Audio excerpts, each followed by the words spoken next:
Sciatica doesn't keep coming back because you're doing something wrong. Most people with chronic sciatic leg pain have tried everything. Physical therapy, acupuncture, medications, injections, and rest. Yet, no one has ever explained why their sciatica has not healed and why the pain keeps returning. Now, if this sounds like you, it's not your fault. That uncertainty creates fear, frustration, and the feeling that surgery may be the only option left. In this video, I'm going to clearly explain why non-surgical spinal decompression works differently than the treatments you've already tried, and how it specifically addresses the cause of recurring sciatica and walk you through how it actually is used in my practice. I'm also going to share a story of one of my patients who has struggled for years until spinal decompression finally was introduced, which changed the outcome for good.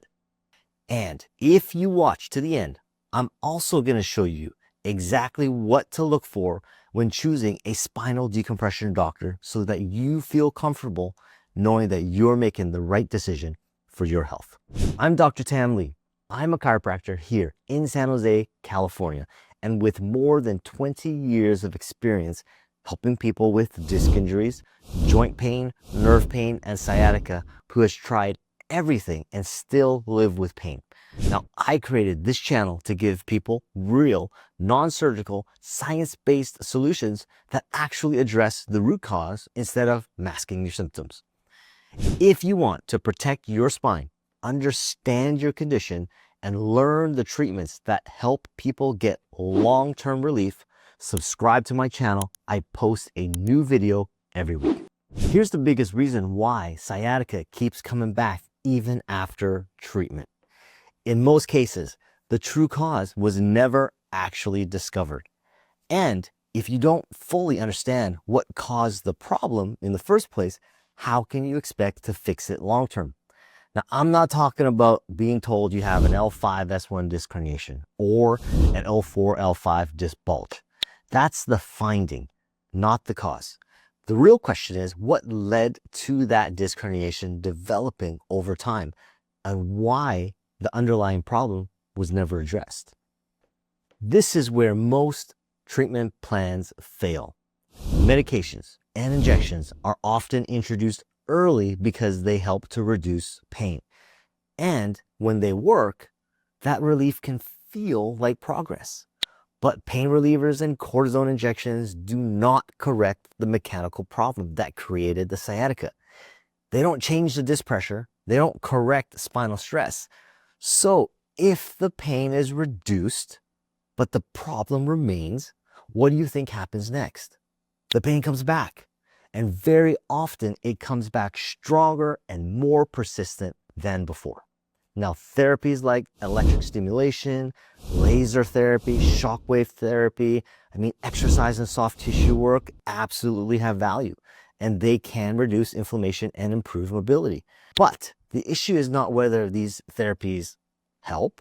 The issue is the order they are introduced and what gets ignored before they begin.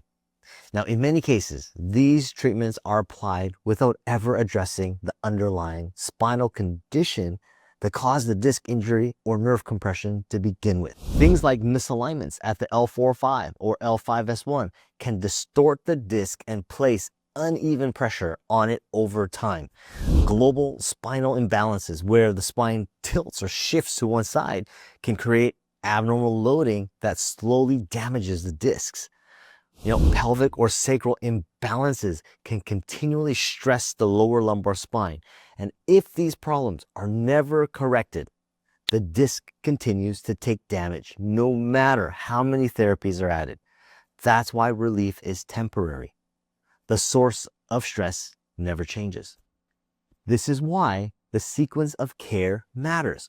One of the first things that we focus on is correcting spinal and pelvic distortions with targeted chiropractic adjustments. Now, this helps to restore proper motion, reduce abnormal distress, and calm the inflammation.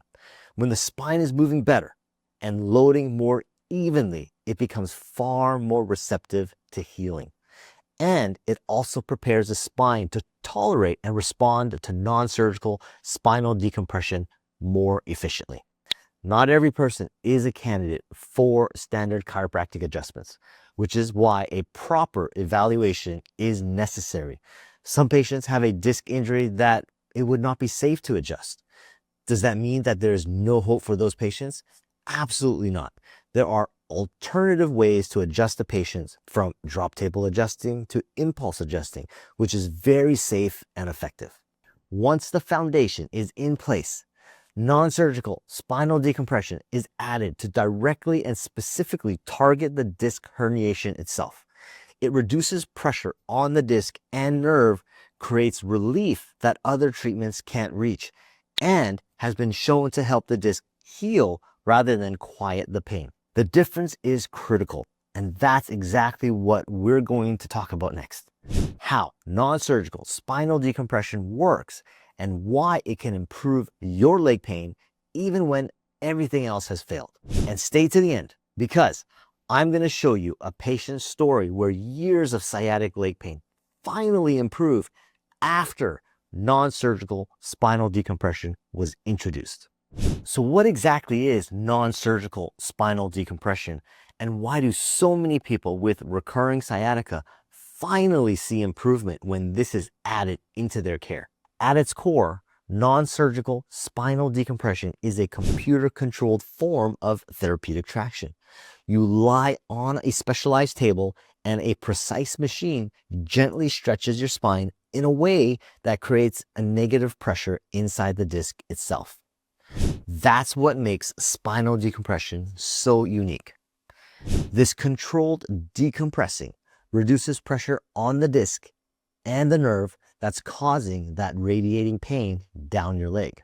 Over time, this can promote better nutrient flow into the disc and support the body's naturally healing mechanisms inside the disc, rather than just numbing the pain with drugs or medications. Now keep watching, because in a moment, I will demonstrate how we set up a patient on a spinal decompression in our office. But before I do that, let's look at what the research says. Now, at the 18th Annual American Academy of Pain and Management in Tampa, Florida, Dr. John Leslie from the Mayo Clinic presented results from a multi-center study on spinal decompression for chronic lower back pain. Now, in that study, 88.9% of patients experienced at least a 50% reduction in pain after just 2 weeks of care. Along with pain reduction, patients also showed meaningful improvements in daily function, which is especially important for people whose sciatica has been limiting their ability to live normally. What makes this research important is that these results were seen in people with chronic pain, many of whom have already tried other treatments without lasting success. The findings suggest that when spinal decompression is applied correctly, it can do more than temporarily quiet the symptoms. It can create real functional improvement by reducing pressure on the disc and nerve, which helps to explain why so many patients finally improve when this approach is introduced after all therapies have failed. So here's the key difference. Most treatments you've likely already tried, like pain pills, cortisone injections, even electric stimulation or soft tissue work, are addressing symptoms. They may calm your pain, ease tight muscles, but they do not change the actual pressure dynamics inside the spinal disc or the nerve compression that radiates down your leg.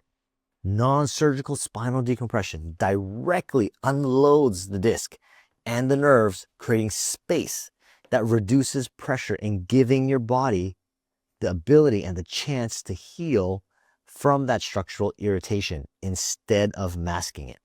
Now, that's why people who've had recurring sciatica for months or years see results when nothing else has worked. Next, let me show you how we set up a patient on a non-surgical spinal decompression table so that you can see how gentle and safe it really is, even for the most severe cases. Okay, so I have one of our star patients here, Sergio, who has graciously volunteered to help demonstrate how we set up a patient on decompression. So let's get to it. Now, the first thing we're going to do is have the patient lay comfortably on their back with their knees bent on the table. And the harness will be applied around the lower portion of their back, around the hips, and another harness will be applied to the upper torso.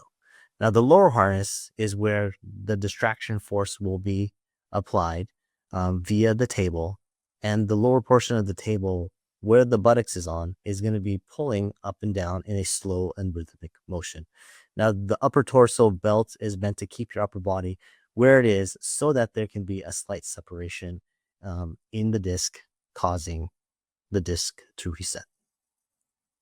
Now, knee bolsters will also be placed under your knees to take pressure off your spine, allowing it to be in a neutral position.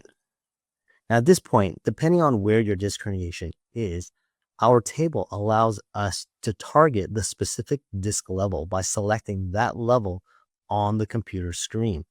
The table will automatically set an angle that targets that specific disc level, allowing the distraction and the decompression to occur only at that level.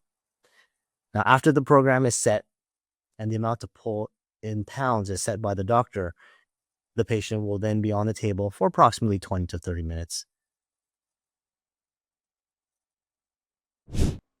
Now that you've seen how gentle spinal decompression is and how a patient is positioned, let me walk you through a real patient story. A patient of ours named Jorge, a 56-year-old male, came in with chronic. He could not even remember the last time he felt normal without any back pain or sciatica leg pain. He couldn't sleep, walk any amount of distance without discomfort, let alone just sitting comfortably. He was about to retire, and the thought of working his entire life to be in pain during retirement was depressing and affecting him emotionally. Now, he tried physical therapy, acupuncture, massage, countless home remedies that he found online, injections, and was on what he called a membership program for gabapentin, all of which did not help because he was still in our office looking for help. Now, after we assessed his condition, we determined that he would be a good candidate for non-surgical spinal decompression. He did 25 sessions in 12 weeks, came in 1 to 3 times per week.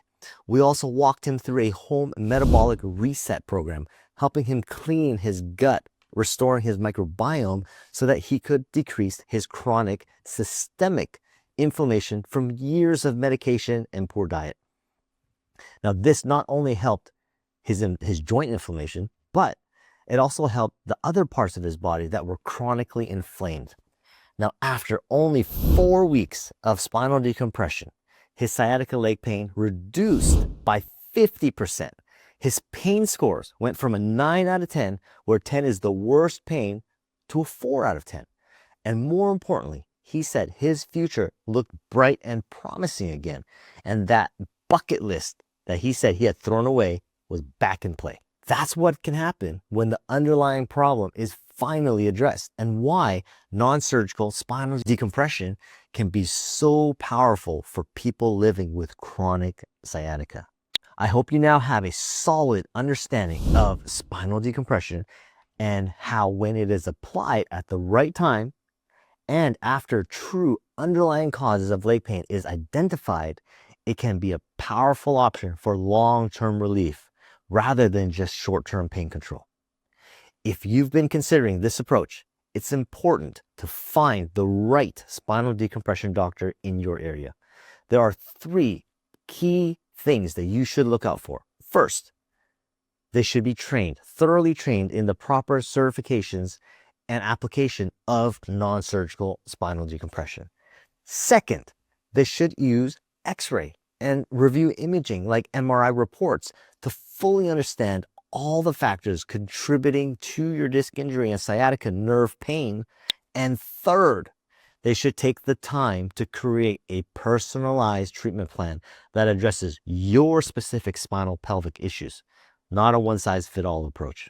If you need help finding a spinal decompression doctor in your area, leave a comment below and I'll do my best to point you in the right direction. If you found this video helpful and learned something new, like it and share so others dealing with sciatica can get a clear, reliable information instead of just feeling stuck or confused.